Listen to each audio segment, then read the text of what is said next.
Seru nih bernegaranya. Selamat baru tahu korupsi pejabat, korupsi di BUMN, kolusi kelompok pendukung dan oligarki ditanggung rakyat. Enak banget jadi pejabat sekarang ya. Sirik gue, asli sirik. Dana talangan Jiwasraya mungkin ini solusi buat para nasabah Jiwasraya. Sisi lain, ini membuktikan keras kepalanya banyak pejabat bahwa nanti takut sistemik lah, mengancam ekonomi lah, takut nama baik hilang lah.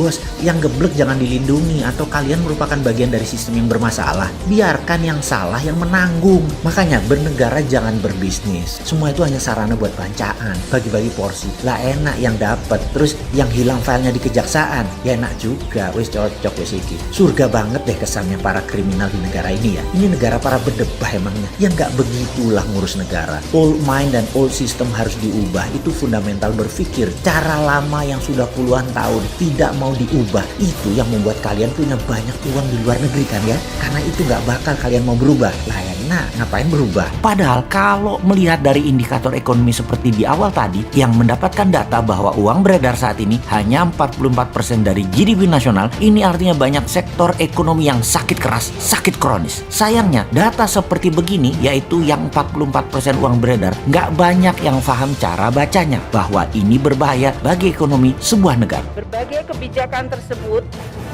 pada akhirnya berhasil menahan dampak kontraksi ekonomi akibat pandemi COVID-19. Pertumbuhan ekonomi Indonesia adalah relatif lebih baik dibandingkan dengan rata-rata pertumbuhan ekonomi negara di Asia Tenggara. Nah, dalam pemahaman pembangunan ekonomi desa itu, kuenya yang digedein, kuenya diperbesar sebesar mungkin. Udah nggak usah terlalu mikirin pembagiannya, nggak usah terlalu mikirin dampak-dampaknya. Kita butuh kue yang lebih besar karena kue ekonomi kita masih kecil. Jadi digedein terus. Nanti yang atas kebagian paling gede, yang di tengah kebagian, yang di bawah juga kebagian tadi tetesan-tetesannya. Lingkungan nggak usah dipikirin dulu, kita belum memerlukan itu. Kemudian, jadi gubernur menganggap bahwa yang dibangun oleh presiden itu direstui oleh malaikat. Karena itu dia akan masuk surga. Padahal sebetulnya kegiatan presiden, kita nggak pernah tahu presiden pernah punya rencana masuk surga. Kalau masuk gorong-gorong dia sering itu.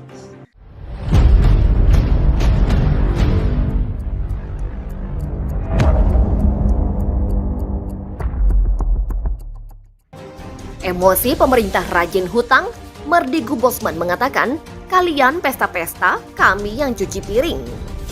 Sikap pemerintah Indonesia yang masih mengandalkan hutang turut dikritisi pengusaha yang juga giat di media sosial, Mardigu Walik.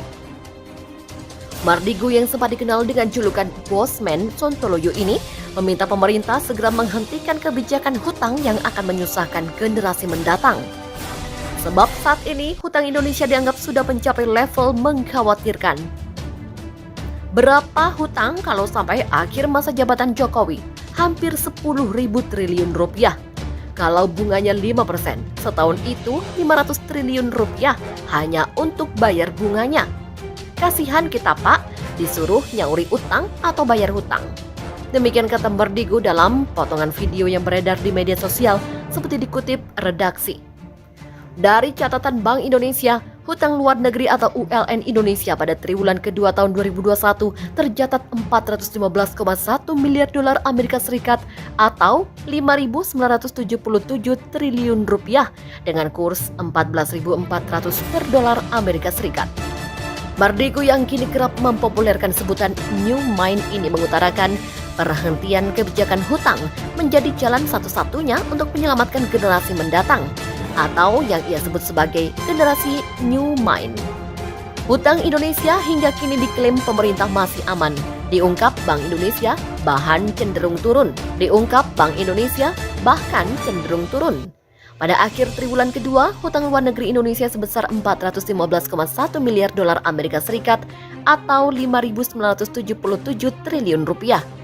Jumlah ini diklaim turun 0,1% dibanding triwulan pertama 2021 sebesar 415,3 miliar dolar Amerika Serikat atau 5.980 triliun rupiah. Sengit, Jokowi hati-hati pilih panglima, api cemburu bisa rasuki tubuh TNI. Jelang pensiunnya Marsikal Hadi Cahyanto, Publik mulai bertanya-tanya membahas terkait sosok pengganti Panglima TNI pilihan Presiden Jokowi. Dalam mencari pengganti Panglima TNI kali ini, tampaknya Jokowi harus lebih berhati-hati lantaran berpotensi menimbulkan polemik kecemburuan di tubuh TNI. Hal tersebut disampaikan oleh Ketua Badan Pengurus Sentra Inisiatif Al-Araf. Secara khusus dia menyampaikan terkait sosok yang tepat untuk menggantikan Panglima TNI Marsikal Hadi Cahyanto. Al-Araf menilai berdasarkan tradisi yang ada, seharusnya pergantian Panglima TNI bisa dilakukan dengan pola bergiliran. Pola tersebut dilakukan tak lain untuk menghindari adanya kecemburuan dalam tubuh TNI. Nantinya, apabila di tubuh TNI sudah ada kecemburuan, maka bisa mengganggu berbagai keharmonisan dan soliditas organisasi. Lebih jauh, Al-Araf juga menyarankan agar TNI perlu sosok yang dapat mendorong proses reformasi dan transformasi. Dengan begitu, maka akan terjalin rasa hormat pada hak-hak asasi manusia, terutama terkait penggantian Panglima TNI Marsikal Hadi Cahyanto. Proses reformasi dan transformasi TNI itu kewenangan dilakukan oleh otoritas sipil, namun TNI dan Panglima TNI perlu mendukung dan tidak resisten dalam proses reformasi dan transformasi. Kendati demikian, Al-Araf menegaskan dalam hal pergantian Panglima TNI ini memang menjadi hak prerogatif Presiden Joko Widodo dan perlu persetujuan DPR.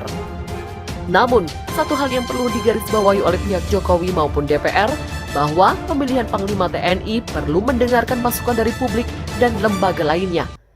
Dalam hal ini, untuk memberikan gambaran soal berbagai kinerja calon Panglima TNI nanti, diantaranya soal pelanggaran HAM, korupsi, hingga integritas.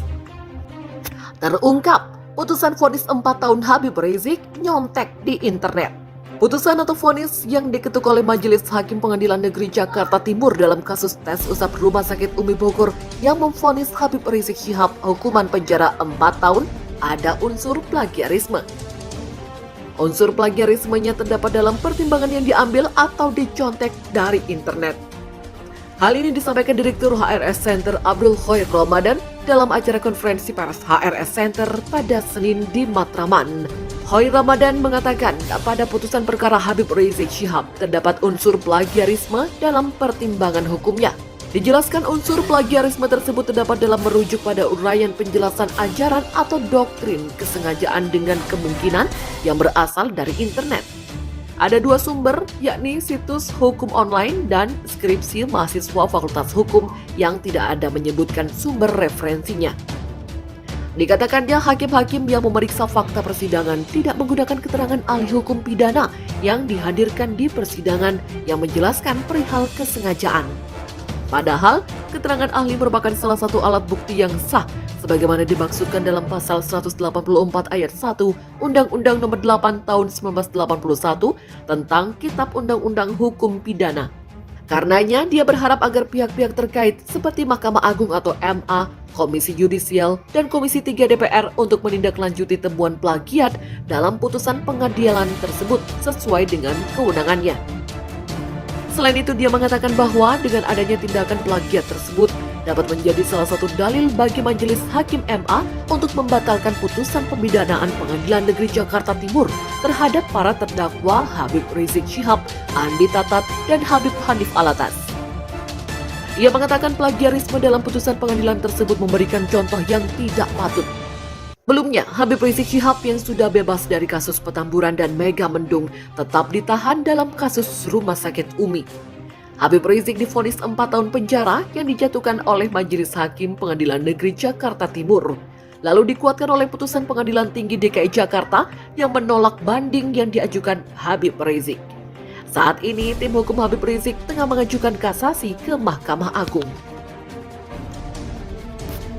Tokoh 212 Yusuf Martak sebut Luhut nggak ada apa-apanya, kosong di mata saya. Ketua GNPF Ulama Ustadz Yusuf Martak mengkritik Menteri Koordinator Bidang Kemaritiman dan Investasi Menko Marves Luhut Binsar Panjaitan yang menurutnya menguasai banyak tugas dan jabatan. Yusuf juga menyoroti pemberitaan terkait masuknya tenaga kerja asing atau TKA saat aturan PPKM diterapkan. Dan bukan main-main, PPKM diadakan berkepanjangan, diperpanjang, tapi tenaga kerja asing dibiarkan masuk. Demikian kata Yusuf Martak saat hadir dalam deklarasi Majelis Penderitaan Rakyat yang diinisiasi tokoh gerakan 212 beberapa waktu lalu. Ia lantas mempertanyakan apa kelebihan Menko Luhut sehingga terkesan tidak ada yang berani kepadanya. Dia bertanya, kenapa sih cuma LBP aja nggak ada yang berani? Apa sih kelebihannya LBP? LBP nggak ada apa-apanya, kosong di mata saya. Demikian kata Yusuf Martak. Dia menambahkan seorang menteri bisa menguasai seluruh tugas dan jabatan. Berarti kabinet yang lain adalah mandul. Memang sengaja dipasang orang-orang mandul semuanya. Menanggapi hal itu, mantan politikus Partai Demokrat Ferdinand Hutahian bertanya balik apa kelebihan Yusuf Martak selain mengumpulkan massa untuk menggelar demonstrasi. Ia lantas menyebut bahwa Luhut telah mempertaruhkan nyawanya demi membela NKRI dalam perang. Dalam akun Twitternya, Ferdinand mengatakan, LBP sudah pertaruhkan nyawanya membela NKRI dalam perang atas nama Merah Putih, telah memberi pekerjaan pada banyak orang dan memberi jalan pendidikan bagi banyak anak-anak bangsa. Lantas ia menambahkan, ada yang tahu Yusuf Martak lakukan hal baik apa untuk negara ini? Kalau bikin gaduh dengan demo-demonya, saya tahu. Demikian tambahnya. Ferdinand menambahkan bahwa LBP itu tidak pernah menyatakan dirinya orang kuat, apalagi imam besar. Namun dirinya banyak berbuat bagi bangsa dan negara. Soroti perbedaan sanksi Hollow Wings dengan Habib Rizik, Fadlizon mengatakan hukum sesuai selera penguasa. Anggota DPR RI fraksi Gerindra Fadlizon belum lama ini menyoroti sanksi yang diberikan kepada Hollow Wings Kemang akibat melakukan pelanggaran protokol kesehatan atau prokes di masa pemberlakuan pembatasan kegiatan masyarakat atau PPKM level 3. Hollow Wings Kemang diketahui mendapatkan sanksi tertulis dan penyegelan tempat selama 3 kali 24 jam sejak Minggu 5 September 2021. Hukuman tersebut dinilai ringan hingga dibandingkan oleh banyak pihak dengan hukuman yang diberikan kepada Habib Rizik yang juga terjerat kasus pelanggaran prokes. Fadlizon pun lantas menilai sanksi yang diberikan kepada Hollow Wings tersebut membuktikan bahwa kini hukum dilakukan sesuai dengan selera penguasa. Sekali lagi dibuktikan hukum sesuai selera penguasa. Demikian kata Fadlizon seperti dikutip pikiranrakyat.com dari akun Twitternya. Sebagaimana diketahui bersama, Habib Rizik terjerat proses hukum lantaran dinilai telah melanggar prokes dengan menimbulkan kerumunan di Petamburan dan di Megamendung.